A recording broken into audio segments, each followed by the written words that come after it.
his speech, I think, aimed at to deliver a message about the U.S. Indo-Pacific strategy in this region. To that part, I won't say it's a big surprise.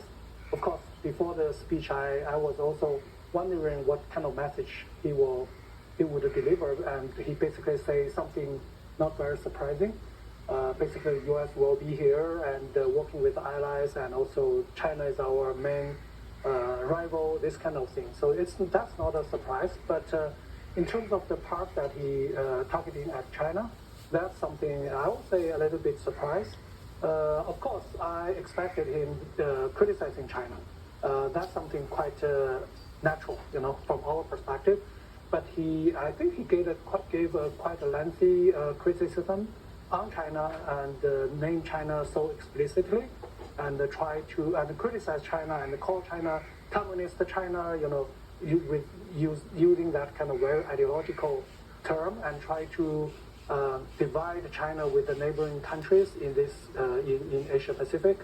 I think that's something quite surprising. I will say the tone, the message is not surprising, but the tone was surprised, I would say.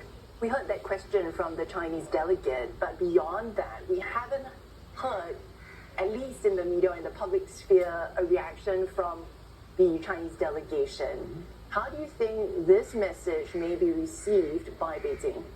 I think I would say this is a very bad message. But first of all, I have to say I'm not a part of the official delegation. I'm not in PLA. I'm a professor, so invited by IISS. So I don't know how our official delegation will respond to that, or Beijing will react. But I think the message is not very constructive. I have to say that.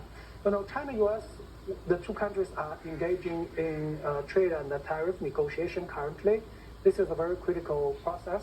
I don't know the outcome, but I think the outcome will, to a great extent, to decide the general direction of China-U.S. relations, and also whether or when will we have a summit between the two leaders, two presidents.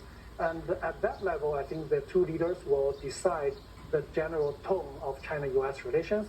Will that be more confrontational or more competitive, or will have a relatively stable, constructive relationship? We still don't know yet. So then at current phase, before we reach that point of political agreement or political tone set by the two leaders, Secretary of Defense make a very strong remark, including so many criticism to China. I don't think it's very